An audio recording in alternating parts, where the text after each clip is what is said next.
ચાલો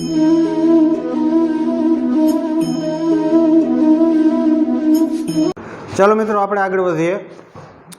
હવે આપણે જોવું છે રંગસૂત્ર દ્રવ્ય, ક્રોમેટિન દ્રવ્ય. જો હું લખી નાખું, કોનો ડિફરન્સ જોવો છે. રંગસૂત્ર દ્રવ્ય, ક્રોમેટિન દ્રવ્ય, જનીન દ્રવ્ય, રંગસૂત્ર, ડીએનએ અને જનીન.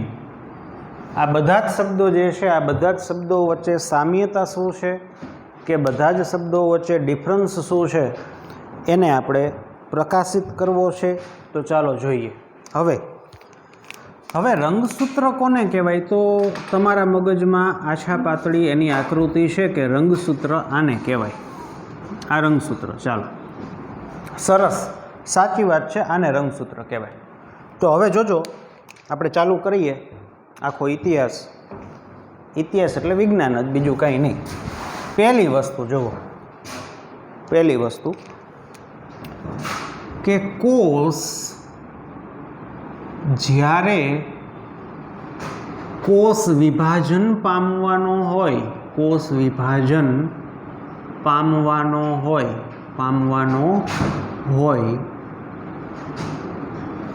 કોષ જ્યારે કોષ વિભાજન પામવાનો હોય ત્યારે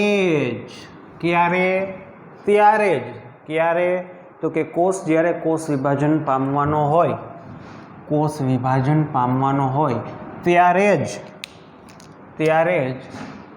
કોષમાં રંગસૂત્ર જોવા મળે. ત્યારે જ કોષમાં રંગસૂત્ર જોવા મળે. હજી સહેજ ફેરફાર કરું, રંગસૂત્ર સ્વરૂપ જોવા મળે. બાકી આપણને રંગસૂત્ર સ્વરૂપ જોવા ન મળે, રંગસૂત્ર ન જોવા મળે. ચાલો, એટલે આનો બીજો મિનિંગ એવો થાય કે કોષ જ્યારે આરામની સ્થિતિમાં હોય, આરામની સ્થિતિ. હવે આરામની સ્થિતિ એટલે તમે એવું સમજશો કે કામ નથી કરતો તે, પણ મેં અહીંયા આરામની સ્થિતિ એટલે આવો હું તમને કહેવા માગું છું કે અહીંયા આરામની સ્થિતિ એટલે જ્યારે કોષ વિભાજન નથી થતું, કોષ કામ તો કરતો જ હોય, નથી થતું, એને હું આરામની સ્થિતિ કહું છું. તો જ્યારે કોષની અંદર કોષ વિભાજન નથી થતું ત્યારે રંગસૂત્ર સ્વરૂપના બદલે ગૂંચળામય, મેગી જેવું ગૂંચળામય સ્વરૂપ જોવા મળે છે. આ જે કંઈક ગૂંચળું હોય, આ જે ગૂંચળું જે છે ને, આ ગૂંચળાને રંગસૂત્ર દ્રવ્ય અથવા જનીન દ્રવ્ય અથવા ક્રોમેટિન દ્રવ્ય કહેવાય. શું કહેવાય? ક્રોમેટિન દ્રવ્ય કહેવાય. રેડી? ચાલો, હવે આપણે આગળ જોઈએ. પહેલાં તો કોષ વિભાજનનું તો આખું ચેપ્ટર છે, પણ છતાંય મારે તમને કહેવું છે. કોષ વિભાજન હોય ને મિત્રો, કોષ વિભાજન એની અંદર મુખ્ય બે અવસ્થા હોય. એકને આંતરાવસ્થા કહેવાય, આંતરાવસ્થા. બીજાને એમ તબક્કો કહેવાય. પછી આંતરાવસ્થા જે છે એમાંય સબ તબક્કાઓ પડે, આપણે ચર્ચા નથી કરવી. હવે એમ તબક્કો હોય ને એના 5 તબક્કાઓ આવે. પૂર્વાવસ્થા, ભાજનાવસ્થા. તમે જો તમારા જૂના ધોરણમાં ભણ્યા હોય તો તમને કદાચ યાદ હોય. ભાજનાવસ્થા, પછી ભાજનોત્તરાવસ્થા, અને અંત્યાવસ્થા. અંત્યાવસ્થા. તો હકીકતે કોષની અંદર જ્યારે મેં શું કીધું, કોષ વિભાજન જ્યારે થતું હોય ને, કોષ વિભાજન પામવાનું હોય ને ત્યારે આપણને રંગસૂત્ર જોવા મળે. બાકી શું જોવા મળે? આપણને ગૂંચળું જોવા મળે. હવે આપણે હમણાં જોઈએ એ ગૂંચળું કેવું હોય ને હમણાં રંગસૂત્ર આપણે બનાવી દઈશું આખું. જો તો આંતરાવસ્થા હોય ને ત્યારે હજી ગૂંચળું જ જોવા મળે. પૂર્વ અવસ્થા હોય ને ત્યારે ગૂંચળું ધીમે ધીમે હરખું થતું જાય. આપણે ભણશું આ બધું ડિટેલમાં. જ્યારે ભાજના અવસ્થા આવે ને, ભાજના અવસ્થા, ત્યારે જ આપણને સ્પષ્ટ સ્વરૂપે રંગસૂત્ર જોવા મળે. ત્યારે જ આપણને સ્પષ્ટ સ્વરૂપે રંગસૂત્ર જોવા મળે. ભાજનો તરામાંય જોવા મળે એવું નથી. એટલે તમારે જો ખરેખર રંગસૂત્ર જોવું હોય ને કોઈ કોષમાં કે ગણવા હોય ને, તો એ કોષ વિભાજન પામતો હોય ને કોષ, તો અહીંયા તમારે જોવું પડે. બાકી તમને દેખાય નહીં, બાકી આવું ગૂંચળું જ દેખાય. આગળ વાત. હવે અમુક કોષ હોય જેમાં કોઈ દી કોષ વિભાજન જ ન થતું હોય, જેમ કે ચેતાકોષ હોય. ચેતાકોષ એમાં કોષ કેન્દ્ર હોય પણ ચેતાકોષમાં કોઈ દી કોષ વિભાજન ન થાય, તો એના કોષ કેન્દ્રની અંદર તમને ગૂંચળું જ જોવા મળે. એમાં તમને કોઈ દી રંગસૂત્ર ન જોવા મળે. રેડી? ચાલો હવે આપણે આગળ ચર્ચા કરીએ. આની વચ્ચેનો ડિફરન્સ શું છે આપણે જોવો છે. જોવો,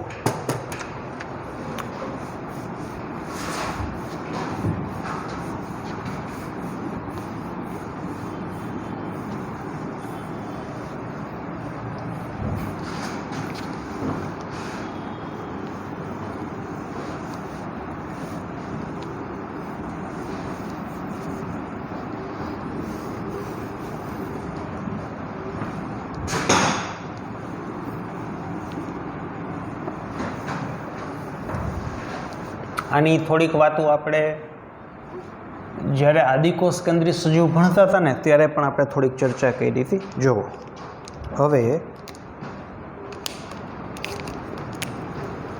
આ છે કોષ કેન્દ્ર. કોષ કેન્દ્ર એની અંદર આપણને આ ગૂંચળું જોવા મળે છે. જોજો, આપણે આખું જેને કહેવાય ને કે રંગસૂત્ર હમણાં બનાવી દઈ કે કોષ વિભાજન થાય ત્યારે શું પ્રોસેસ થાય છે. હવે આ જે ગૂંચળું છે ને એને શું કહીશું આપણે? રંગસૂત્ર દ્રવ્ય કે જનીન દ્રવ્ય કે ક્રોમેટિન દ્રવ્ય. રંગસૂત્ર દ્રવ્ય. રેડી? ચાલો, સૌ પ્રથમ આ જે ગૂંચળું છે ને એને હું બહાર કાઢું છું. સૌ પ્રથમ આ જે ગૂંચળું છે ને હું બહાર કાઢું છું. જો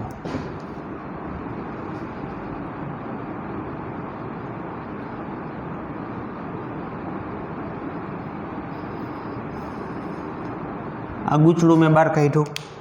ચાલો, આ શું છે? રંગસૂત્ર દ્રવ્ય છે. રંગસૂત્ર દ્રવ્ય અથવા ક્રોમેટિન દ્રવ્ય. રેડી?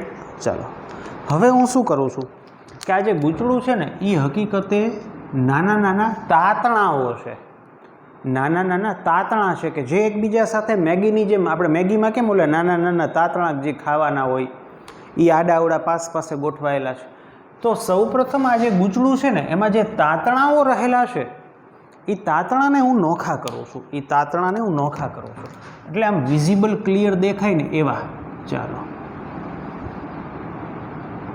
કેટલાય તાતણા છે.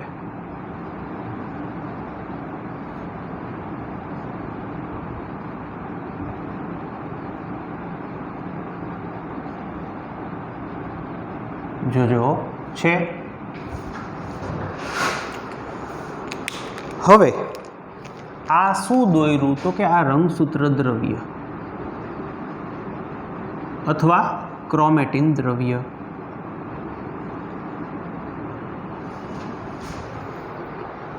આ એના તંતુ. તો પ્રત્યેક એક જે તંતુ હોય ને એને હું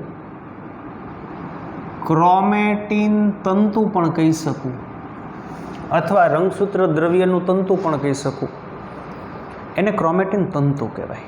ચાલો, હવે એક તંતુને હું લઉં છું.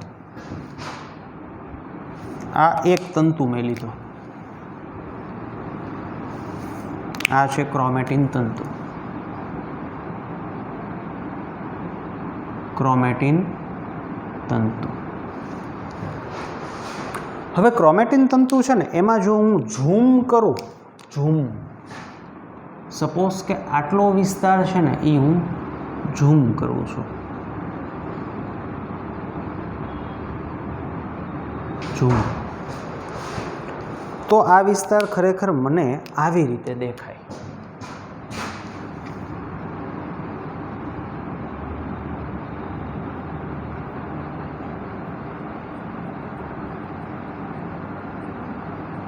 આટલો વિસ્તાર મેં ઝૂમ કર્યો છે.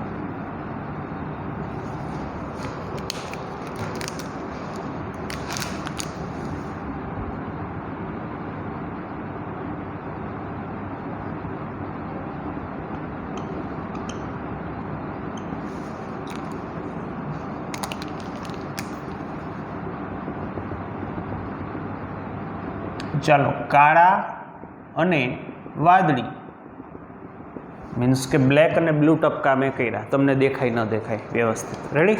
ચાલો, તો આ છે ઝૂમ કરેલો ક્રોમેટિન તંતુ. લખી નાખું શું છે આ. ઝૂમ કરેલ ક્રોમેટિન તંતુ. રેડી? જો હવે હજી આપણે ડિટેલમાં જવું છે, એટલે આ જે વિસ્તાર છે એને પાછો હું ઝૂમ કરું છું, પાછો હું એને ઝૂમ કરું છું, તો એ મને આવો દેખાય.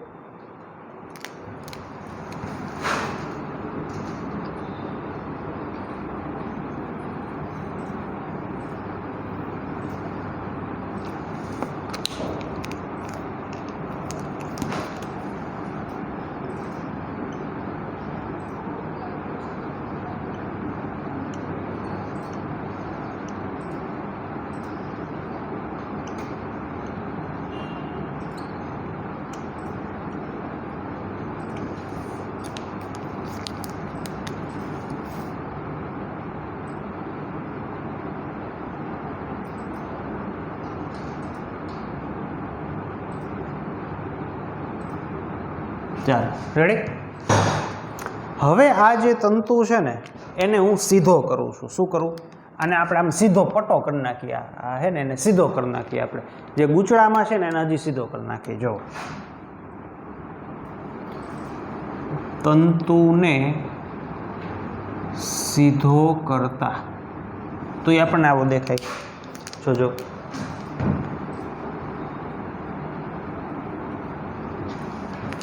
રેડી? જુઓ, જેમાં આ કંઈક બ્લુ કલરના ડોટ્સ છે,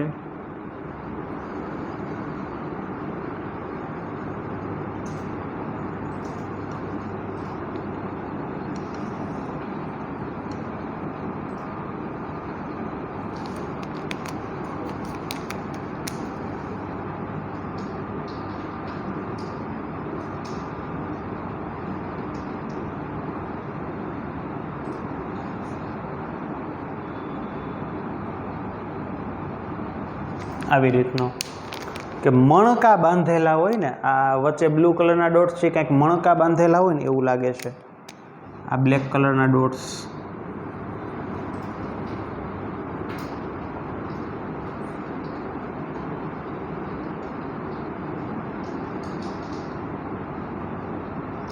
આ બ્લેક કલરના ડોટ્સ તો આપણે પહેલાંય ભણી ગયા. રેડી? જુઓ, પાછું આપણે આટલો જે વિસ્તાર છે ને મિત્રો એને ઝૂમ કરીએ તો આવું થાય.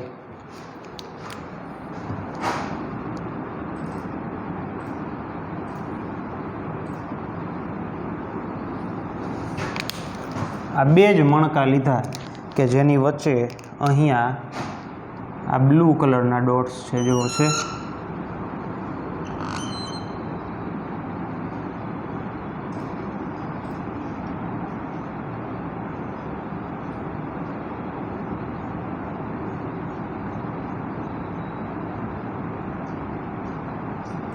આ બ્લુ કલરના ડોટ્સ,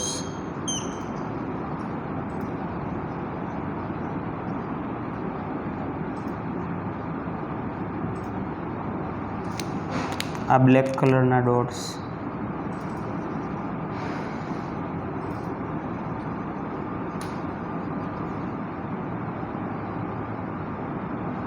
રેડી? ચાલો, હવે આ જે લાલ પટ્ટી હોય ને આવી હોય, લાલ પટ્ટી જે છે ને આવી હોય,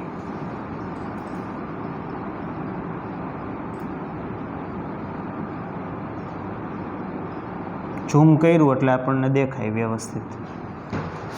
રેડી? ધ્યાન આપજો. હવે જો આ લાલ પટ્ટી છે એને જ જો હું ખાલી ઝૂમ કરું ને મિત્રો, આ લાલ પટ્ટી છે એને જ જો ખાલી હું ઝૂમ કરું ને, આ લાલ પટ્ટીને જ જો ખાલી હું ઝૂમ કરું ને, તો એ થઈ ગયું તમારું ડીએનએ.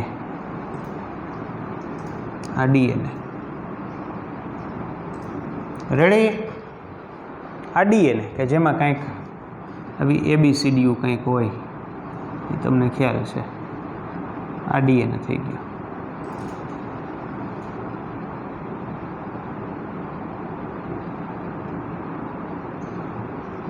આ ડીએનએ. ડીએનએનું કામ શું? ડીએનએ પ્રોટીન સંશ્લેષણની માહિતી ધરાવે. મેં આની પહેલાંય કીધું હતું. અથવા ડીએનએ આનુવંશિક લક્ષણોની માહિતી ધરાવે. ચાલો, હવે ડીએનએ હોય ને, ડીએનએ એ હકીકતે પ્રોટીન બનાવવાની જ માહિતી ધરાવે. બનતું પ્રોટીન લક્ષણ માટે જવાબદાર છે. એટલે આપણે એવું બોલીએ કે ડીએનએ પાસે લક્ષણો અથવા આનુવંશિકતા માટેની માહિતી હોય છે. હવે ધારો કે ડીએનએ છે ને એમાં આટલો વિસ્તાર, ધારો કે ડીએનએની અંદર આટલો વિસ્તાર કોઈ ચોક્કસ પ્રોટીન બનવાની માહિતી ધરાવે છે.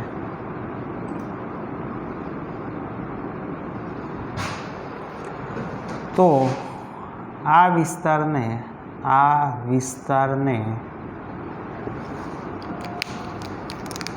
જનીન કહેવાય. શું કહેવાય? જનીન. એટલે જનીન શું છે? જનીન ઇઝ ઇક્વલ ટુ ડીએનએનો ચોક્કસ વિસ્તાર કે જે ચોક્કસ પ્રોટીન બનાવવાની માહિતી ધરાવે. તો ડીએનએમાં આવા ઘણા બધા જનીન હોય. સપોઝ કે આ એક જનીન છે, ધારો કે અહીંયા બીજું એક જનીન છે, આ બીજું જનીન કે જે કોઈ ચોક્કસ પ્રોટીન બનાવવાની માહિતી ધરાવે છે. પછી આ જે પ્રોટીન હોય ને એ કોષમાં એવી જૈવ રાસાયણિક ક્રિયા પ્રેરે કે જેથી લક્ષણો આવે.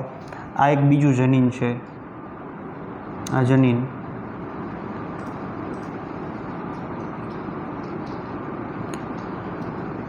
બીજું આ જનીન એક.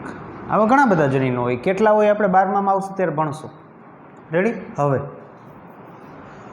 સેજ અહીંયા આવતા રહીએ. આ છે આખો સીધો કરેલ ક્રોમેટિન તંતુ.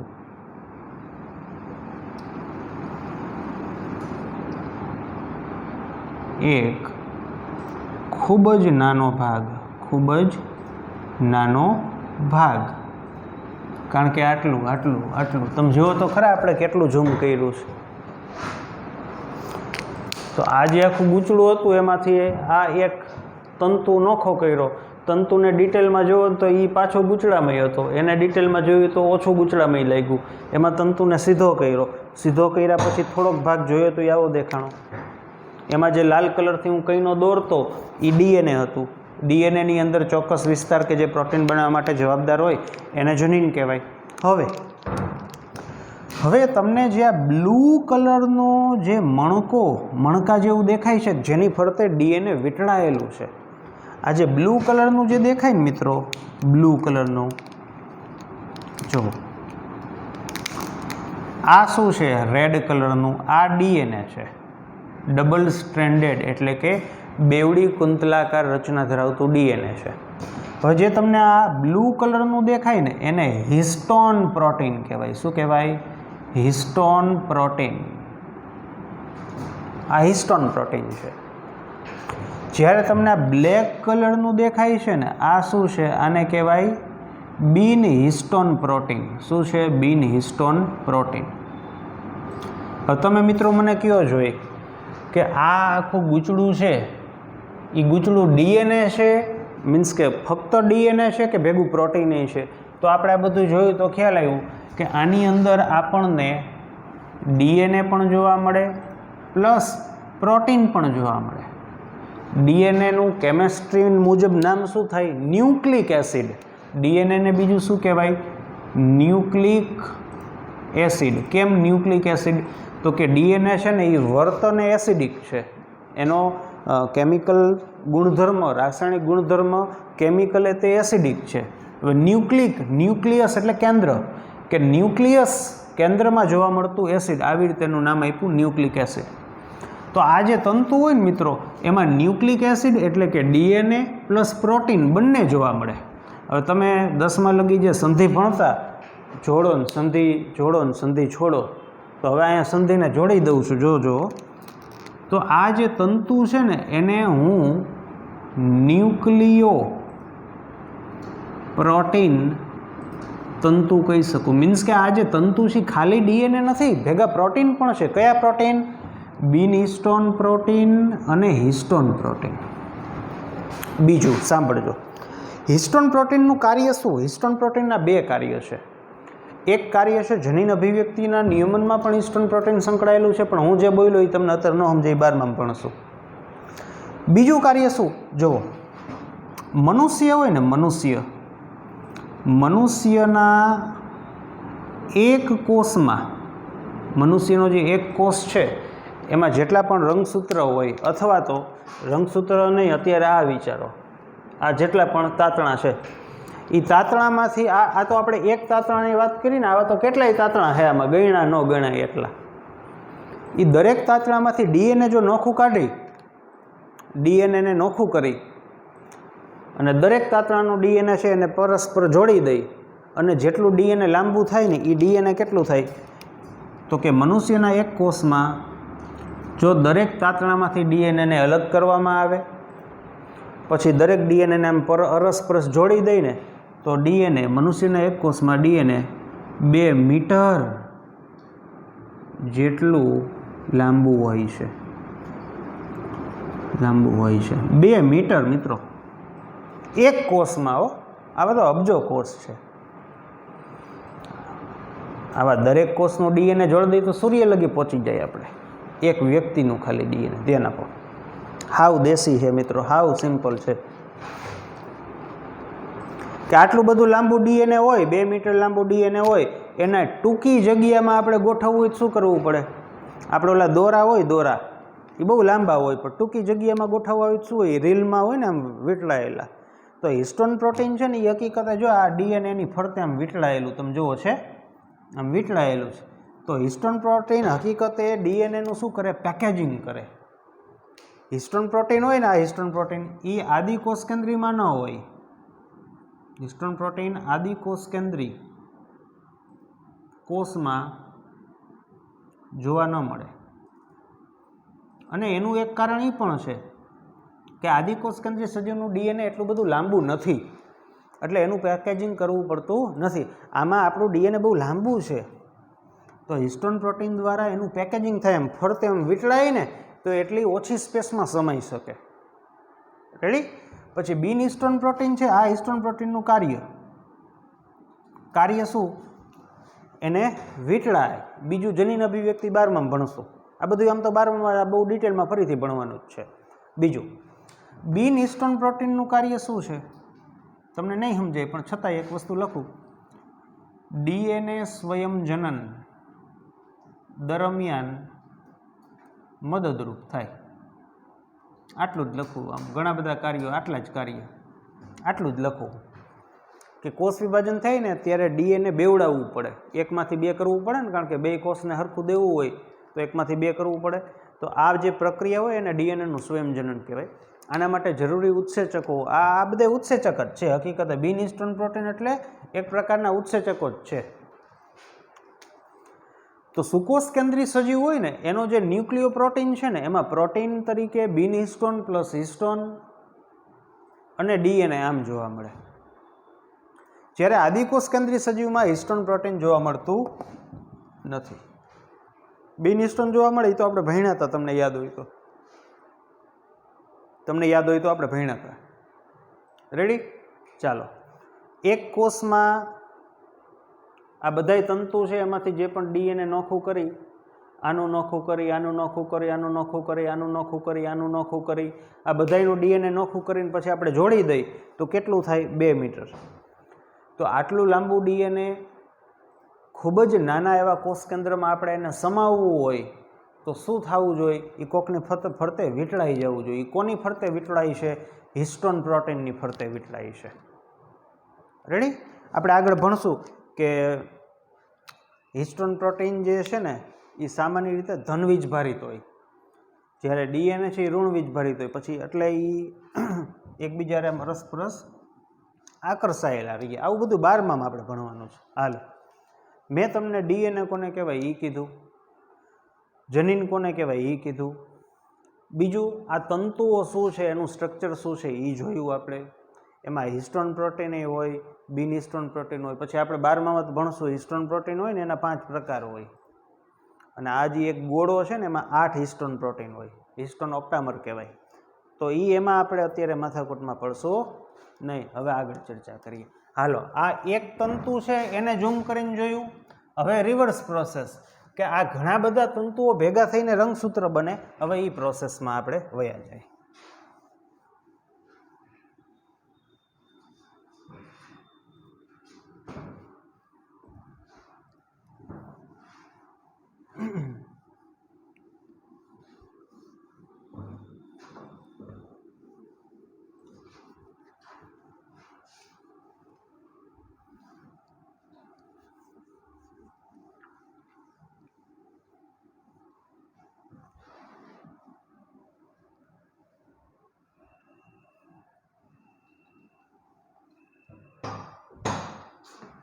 હવે ઊંધી પ્રોસેસ છે.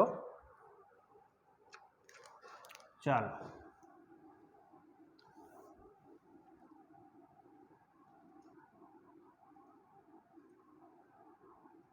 કોષ વિભાજન સમયે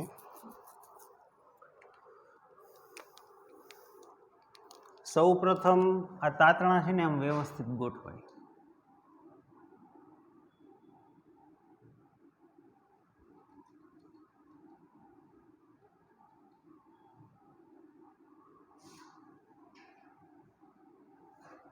કમ્પ્લીટ. જાજા બધા હોય પણ મેં ખાલી આટલા જ દોર્યા. હવે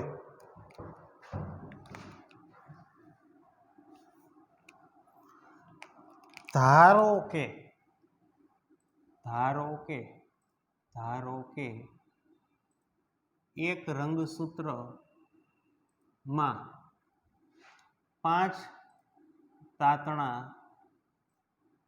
જોડાઈને નિર્માણ થાય. ધારો કે એક રંગસૂત્ર છે ને એ 5 તાતણાઓ જોડાઈને નિર્માણ થાય. હકીકતે હોય ને, આ તમને સમજાવવું, 5 જ ન હોય, કેટલાય હોય. 5 જ આવા તાતણા ભેગા થઈને એક રંગસૂત્ર બને એવું ન હોય, કેટલાય હોય. આ તો આપણે 5થી સમજવું હોય ને એટલા માટે, વાર્તા પતે એટલા માટે, ફટાફટ સમજાઈ જાય તમને. તો આ 5 નહીં 6 રાખો ને એટલે આમ બેકી સંખ્યા હોય ને હિસાબ કરવામાં વાંધો ન આવે. 6 રાખો. હાલો, 1 2 3 4 5 આ 6. આ શું છે? ક્રોમેટિન તંતુ. આમાંથી 6 ને ધ્યાનમાં રાખ્યા, બાકીના ભૂલી ગયા. રેડી? બાકીના તંતુઓ બીજા રંગસૂત્રના નિર્માણમાં ભાગ ભજવતા હોય ને. કાંઈ એક રંગસૂત્ર થોડું હોય, કોષમાં 26 હોય, 23 જોડ હોય એટલે 46 હોય આપણામાં. તો પછી અલગ અલગ સજીવમાં અલગ અલગ હોય. તો આ ક્રોમેટિન તંતુ.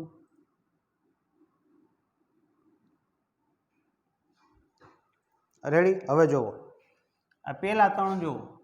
પહેલા 3ને આપણે અહીંયા જોઈએ.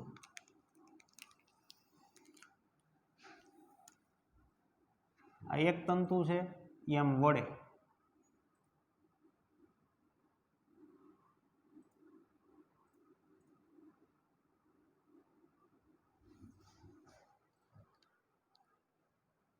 જોજો, વળ્યો. આ બીજો તંતુ આમ વળ્યો.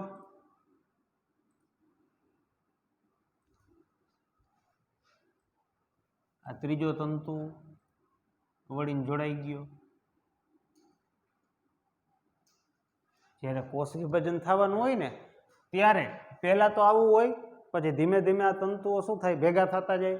તો આ જો આ ત્રીજો વળી ગયો. હાલો, એટલે કે અહીંથી આટલે સુધી સપોઝ કે આ પહેલો તંતુ હતો, અહીંથી આટલે સુધી આ બીજો હતો, અને અહીંથી આટલે સુધી આ ત્રીજો હતો. હવે આ ઈ જો આમ વળી ગયા, આની જેમ જ થાય ને પ્રોસેસ.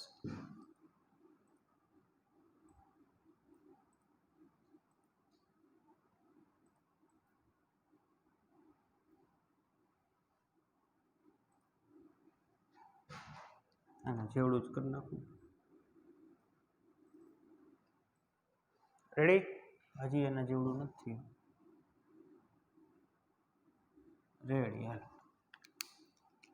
સપોઝ કે 1 2 3 4 5 6, તો અહીંથી આટલો આ પાંચમો, આ છઠ્ઠો, આ સાતમો. આને કહેવાય એકલ સૂત્ર.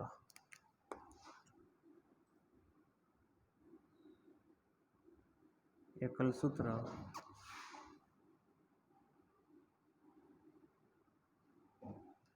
હવે બે એકલ સૂત્ર એકબીજાને જોડાઈ જાય. કોના દ્વારા? ફેવિકોલ દ્વારા. કોના દ્વારા? ફેવિકોલ. જુઓ, ધારો કે આને હું કહું એકલ સૂત્ર એ, અને આને હું કહું એકલ સૂત્ર બી. તો જોઈજો, એકલ સૂત્ર એ દોરું છું અહીંયા આવું.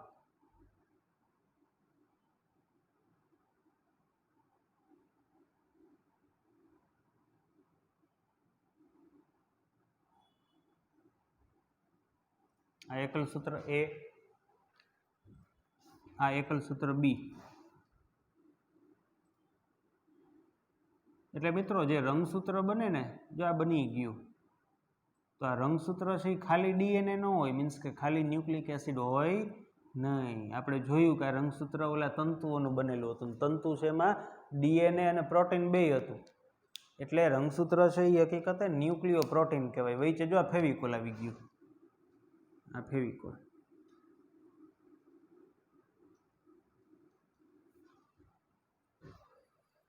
હવે જો આ રંગસૂત્ર બેયનું આમ હોય, રંગસૂત્ર. જે આ ફેવિકોલ છે ને એ હકીકતે પ્રોટીન છે, જેને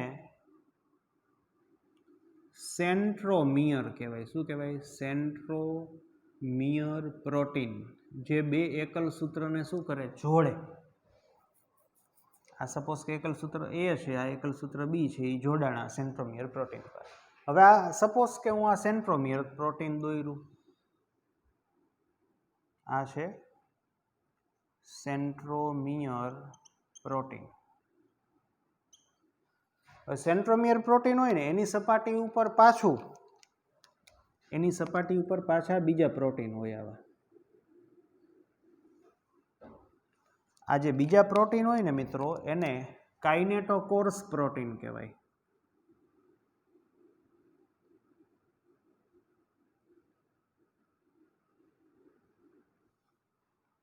તમને ખબર, આપણે હજી તારા કેન્દ્ર ભણતા તો અહીંથી એમ ત્રાક કાઢી હતી. ત્રાક, આ ત્રાક હોય ને એ ક્યાં જોડાય ખબર છે? તારા કેન્દ્રની જે ત્રાક હોય ને એ હકીકતે સેન્ટ્રોમિયરમાં જે કાઇનેટોકોર્સ હોય ને, આ સપોઝ કે ત્રાક છે, તો એ અહીંયા જોડાય. એટલે કાઇનેટોકોર્સનું કામ શું છે? આ ત્રાક તંતુ. તો કે કોષ વિભાજન સમયે ત્રાક તંતુઓ, જે તારા કેન્દ્રમાંથી બહાર નીકળેલા ત્રાક તંતુ હોય ને, એ ક્યાં જોડાય? એ અહીંયા જોડાય. અહીંયા એટલે ક્યાં? કાઇનેટોકોર્સ પ્રોટીન સાથે. રેડી? ચાલો હવે આગળ અભ્યાસ કરીએ આપણે. આમ હોય મિત્રો રંગસૂત્ર, રંગસૂત્ર દ્રવ્ય, જનીન દ્રવ્ય, જનીન કે ડીએનએ, એની વચ્ચેનો ડિફરન્સ શું? આ ડિફરન્સ. હવે આ બધુંય 12માં આવવાનું છે, જરાય મૂંઝાતા નહીં તમે. હવે રંગસૂત્ર હોય ને, રંગસૂત્ર એના આકારને આધારે અથવા તો સેન્ટ્રોમિયરના સ્થાનને આધારે પ્રકાર પડે. જો બહુ ટૂંકમાં જ હું તમને કહી દઉં.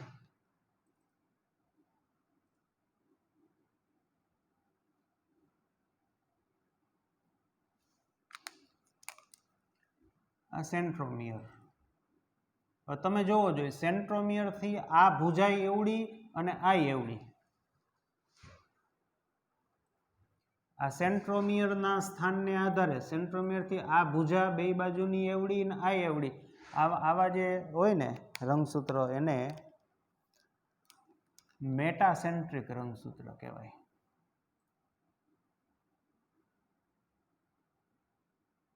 એટલે આપણે આપણા શરીરમાં મનુષ્યની અંદર જે રંગસૂત્ર જોવા મળે 26 જોડ એટલે 46 એમાં અમુક આવા હોય પછી અમુક આવા હોય. જોજો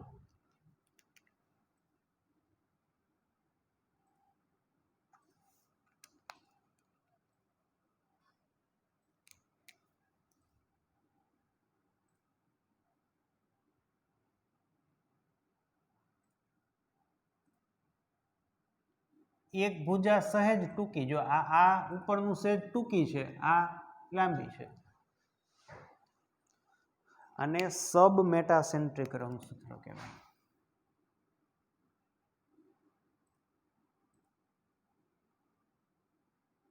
સબ મેટાસેન્ટ્રિક રંગસૂત્ર. પછી આવાય હોય આ સેન્ટ્રોમિયર. એક ભુજા ખૂબ જ ટૂંકી, ખૂબ જ એમ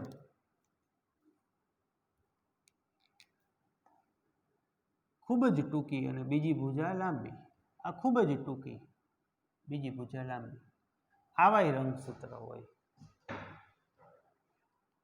જેને એક્રોસેન્ટ્રિક રંગસૂત્ર કહેવાય.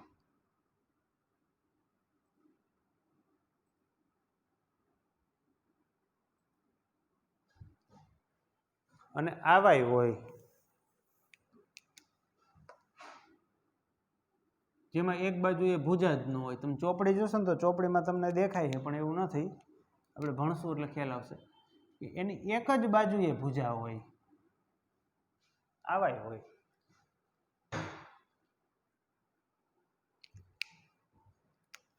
ટેલોસેન્ટ્રિક કે ટીલોસેન્ટ્રિક રંગસૂત્ર કહેવાય. આ છે રંગસૂત્રના પ્રકાર. પછી મિત્રો બહુ ઇન્ટરેસ્ટિંગ વાત છે કે અમુક રંગસૂત્ર હોય ને એ તમે આવું તમને જોવા મળે, આવી રીતે દોર્યા હોય એમ, બીજું કંઈ ન હોય.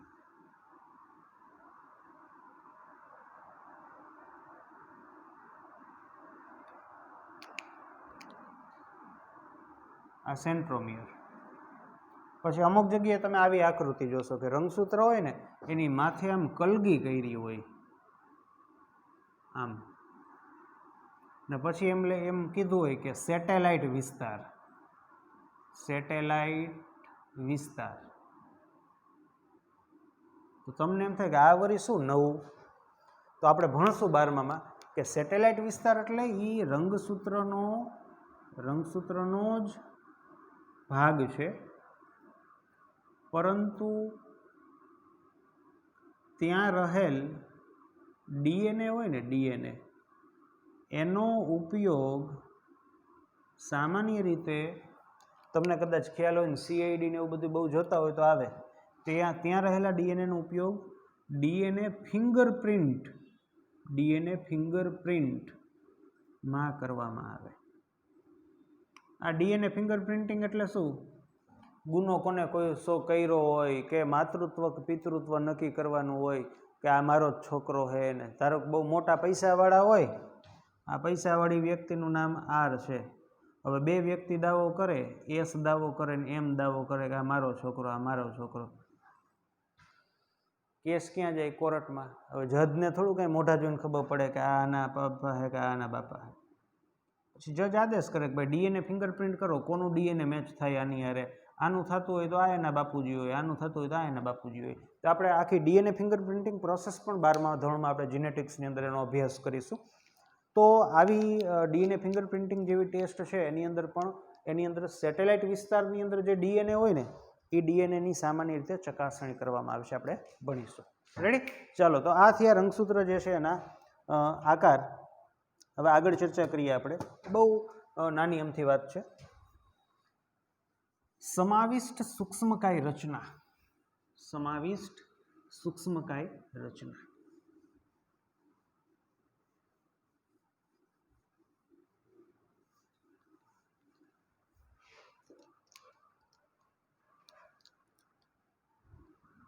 અપૂર્વ સમાવિષ્ટ સૂક્ષ્મકાય રચના એટલે શું? તો કે આ કોષ હોય ને, કોષ, એની અંદર વનસ્પતિ કોષો કે પ્રાણી કોષોની અંદર આપણને આવી કોથળી જેવી રચના જોવા મળે કે જેમાં કાંઈક ભર્યું હોય, આની અંદર કાંઈક દ્રવ્ય ભરેલું હોય, પ્રોટીન છે કે કોઈ વિશિષ્ટ પ્રકારના ઉત્સેચકો છે. તો આ જે હોય ને પુટિકા, આ જે પુટિકા છે ને, પુટિકા, એને સૂક્ષ્મકાય રચના કહેવાય, સૂક્ષ્મકાય રચના કહેવાય. તો તમે કહેશો કે સપોઝ કે આ પુટિકા હોય, જો આ ધારો કે આ લાઇસોઝોમ છે. શું છે? લાઇસોઝોમ, કે જેની અંદર શું ભર્યું છે? હાઇડ્રોલેઝ પ્રકારના ઉત્સેચકો. તો લાઇસોઝોમ કેવી રીતે બનતી આપણને ખબર, તો કે ગોલ્ગી કાય દ્વારા. એવી જ રીતે આ બને, પણ જો પુટિકાની અંદર હાઇડ્રોલેઝ પ્રકારના ઉત્સેચક હોય ને મિત્રો, પુટિકાની અંદર હાઇડ્રોલેઝ પ્રકારના ઉત્સેચક હોય ને તો આપણે એને લાઇસોઝોમ કહીએ. પણ બીજું કંઈક હોય ને તો ખાલી એને પુટિકા કે સમાવિષ્ટ સૂક્ષ્મકાય રચના કહેવાય. વાર્તા પૂરી. હું તમને ઉદાહરણ આપું તો ચેતાકોષ હોય, એનો જે ચેતાંત હોય આવી રીતનો, તો એમાં આવી પુટિકા હોય કે જેમાં ચેતાપ્રેષક દ્રવ્ય ભરેલું હોય. તો આ જે પુટિકા છે એને સમાવિષ્ટ સૂક્ષ્મકાય રચના કહેવાય. ધારો કે મગફળી હોય, મગફળીનો કોષ હોય, તો એની અંદર આવી રીતે જેને કહેવાય કે તેલ ભરેલી પુટિકાઓ જોવા મળે. કે આપણો બીટા કોષ હોય, સ્વાદુપિંડના બીટા કોષ હોય ને, ઇન્સ્યુલિનનો સ્ત્રાવ કરે, તો એમાં આવી પુટિકા હોય, તેમાં ઇન્સ્યુલિન ભરેલું હોય. ઇન્સ્યુલિન ક્યાંથી બની પુટિકા? તો કે ગોલ્ગી કાયમાંથી. કેવી રીતે? જેવી રીતે લાઇસોઝોમનું નિર્માણ થાય એવી રીતે. તો આને સૂક્ષ્મકાય સમાવિષ્ટ, કોષની અંદર સમાવિષ્ટ સૂક્ષ્મકાય રચના કહેવામાં આવે છે. રેડી? ચાલો, તો જે ખાસ જે કોષ કેન્દ્રની અંદર રંગસૂત્ર શું છે, રંગસૂત્ર દ્રવ્ય શું છે, જનીન દ્રવ્ય શું છે, ડીએનએ શું છે, જનીન શું છે, એનો ડિફરન્સ શું છે, આ વસ્તુ બહુ શાંતિથી નિરાતે વ્યવસ્થિત વિચારીને ભણજો. બીજું ન આવડે તો જરાય મૂંઝાતા નહીં, 12મા ધોરણની અંદર ફરીથી ભણવાનું છે. ત્રીજું કોષ વિભાજન ભણશું એટલે ફરીથી જે ઓલા આપણે તાતણાઓ કાઢ્યા હતા, પેક કર્યા હતા, એ બધું આવશે. એટલે ઘણી વખત જેને કહેવાય ભણવાનું છે, આ તમે પહેલી વખત ભણ્યા ઓફિશિયલી, આવું ઘણી વખત ભણીશું અને ફાઇનલી પાછું 12મામાં બહુ ડિટેલમાં ભણીશું. તો મળીએ ફરીથી નેક્સ્ટ લેક્ચરની અંદર.